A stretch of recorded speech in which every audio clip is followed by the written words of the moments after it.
Shalom, apa kabar semua? Saya doakan kalian semua sentiasa sehat sejahtera. Bagi yang menghadapi kesukaran, kesedihan, dan kekecewaan, saya doakan firman Tuhan membawa ketenangan, kesembuhan, sukacita, dan mujizat kepada kalian. Dalam nama Yesus, amin. Firman Tuhan itu sungguh besar impaknya. Untuk sebab itulah hari ini Pastor Chris ingin mengajar kita tentang impak firman dalam rohmu. Haleluya. Ayat Injil tema kami pada hari ini dipetik dari Kolose 3 ayat 16 yang berkata, Biarlah firman Kristus berdiam dengan kelimpahan di dalam kamu dalam segala hikmat, yang mengajar dan menasihati dirimu masing-masing dengan mazmur dan puji-pujian dan nyanyian rohani. Menyanyilah untuk Tuhan dengan perasaan syukur di dalam hatimu. Puji Tuhan. Firman Tuhan harus berakar umbikan dalam diri kamu agar kamu dapat menikmati kehidupan kemenangan yang tidak berkesudahan, sebagaimana yang dikatakan oleh Alkitab. Apabila kamu berakar umbikan di dalam firman, tidak ada apa-apa yang membuat kamu goyah. Tidak kira apa jua kesukaran yang kamu hadapi, kamu akan sentiasa menang. Amin. Ianya tidak cukup dengan hanya berasa teruja apabila kamu mendengar atau mempelajari firman. Luangkanlah masa untuk bermeditasi. Haleluya. Apabila kamu teruja secara lahiriah, biarlah ia disebabkan oleh kemenangan yang telah kamu lihat dan perolehi di dalam rohmu dan oleh impak firman kepada rohmu. Haleluya. Firman yang memberi kesan kepada rohmu, disitulah terletaknya kemuliaan. Amin. Perhatikanlah Musa. Selepas menghabiskan 40 hari dan 40 malam bersama dengan Tuhan di Gunung Sinai, menerima hukum-hukum itu, kulit wajahnya bersinar oleh sebab kemuliaan firman yang diterimanya daripada Tuhan. Haleluya. Bagi Musa, hukum-hukum itu bukan hanya sekadar hukum, tetapi hukum-hukum itu adalah kehidupan. Puji Tuhan. Apabila kamu memikirkan dan merenungkan firman dengan mendalam, firman akan menguasai rohmu dan memberi impak pada tubuh fizikal kamu sehingga kemuliaan Tuhan akan terpancar dari diri kamu. Haleluya.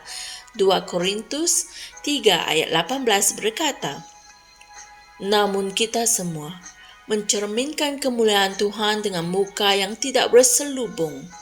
Dan kerana kemuliaan itu datangnya dari Tuhan yang adalah roh, maka kita diubah menjadi serupa dengan gambarnya dalam kemuliaan yang semakin besar. Haleluya. Ketika kamu menerima firman, kemuliaan itu akan bertambah dalam hidupmu. Haleluya.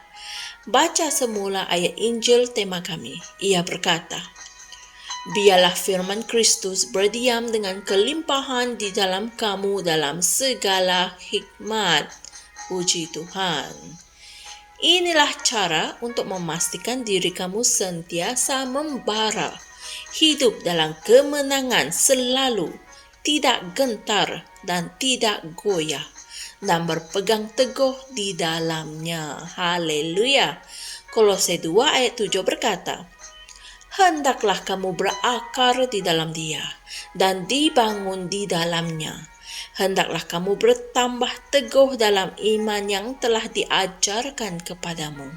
Dan hendaklah hatimu melimpah dengan syukur. Haleluya. Saudara dan saudari sekalian, mari kita sama-sama membuat pengakuan ini. Aku memupuk selera yang rakus untuk firman. Dalam pembelajaran dan renungan, Firman menguasai rohku dan menyebabkan kemuliaan, kecemerlangan, keindahan dan kesempurnaan Tuhan dapat dilihat di dalam diriku dan melalui aku. Firman membuat aku sentiasa menang dalam kehidupan. Dengan firman di dalam rohku dan dengan firman yang keluar dari mulutku, aku melayani Tuhan dengan penuh setia dan membawa kemuliaan kepadanya sekarang dan selama-lamanya. Dalam nama Yesus. Amin. Haleluya. Saudara dan saudari semua, renungkan juga ayat-ayat Injil berikut untuk memahami dan mendalami perkongsian kita pada hari ini, yaitu Kolose 2 ayat 7, Kitab Terjemahan New Living Translation, dan Kolose 3 ayat 16, Kitab Terjemahan Amplified Classic. Haleluya. Dari pembelajaran kita pada hari ini, kita dapat melihat mengapa kita perlu mempelajari firman dan merenungkan firman. Dengan berbuat demikian, firman berakar dan berdasarkan dengan kuat di dalam roh kita, sehingga impaknya dapat dilihat di luaran. Alkitab mengatakan firman itu hidup, berkuasa dan lebih tajam daripada pedang bermata dua. Amin. Oleh itu, saudara dan saudari sekalian, luangkanlah masa untuk belajar dan merenungkan firman setiap hari. Kalian semua pasti sentiasa hidup dalam kemuliaan, kemenangan, kejayaan, dan kemakmuran sentiasa. Haleluya. Hidup yang sentiasa ke hadapan dan ke atas saja. Amin. Puji Tuhan. Jumpa lagi esok dan Tuhan berkati. Shalom. Kami percaya saudara-saudari semua telah diberkati dengan perkongsian firman dari Rhapsody Reality. Bagi sesiapa yang ingin menjadikan Yesus Kristus sebagai Tuhan dalam kehidupanmu, kamu boleh mengucapkan doa ini bersama dengan saya. Ya Tuhan Allah, aku mempercayai Yesus Kristus, Anak Allah yang hidup dengan sepenuh hatiku. Aku percaya Dia telah mati untukku dan Allah telah membangkitkan Dia dari kematian. Aku percaya Dia hidup hari ini. Aku mengaku dengan mulutku bahawa Yesus Kristus adalah Tuhan dalam hidupku mulai dari hari ini. Melalui Dia dan di dalam nama-Nya, aku mempunyai kehidupan yang kekal. Aku telah dilahirkan semula.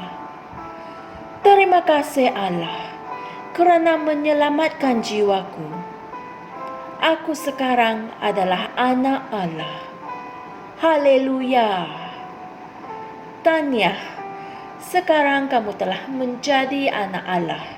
Untuk apa-apa sebarang pertanyaan atau untuk mendapatkan lebih banyak maklumat mengenai bagaimana untuk bertumbuh sebagai seorang Kristian, anda semua boleh hantar mesej di akaun Facebook kami atau email kami di tni.msia@gmail.com.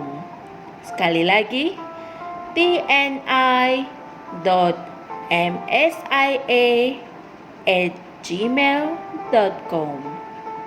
Tuhan berkati Anda semua.